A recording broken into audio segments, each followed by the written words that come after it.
చేస్తాం మరి ఏదైనా చేస్తాం పని సార్ బెడ్ చేయండి కన్వర్ బెడ్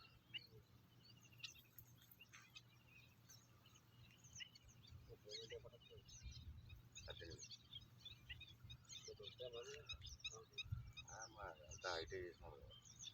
అప్పుడంటే ఏదో మేలు పని మీద చదువులు లేకపోయినా తీసుకున్నాం ఇప్పుడు అంతా స్టడీ కావాలంటారు నేను ఏమిటి 20 సంవత్సరాలు అవుతా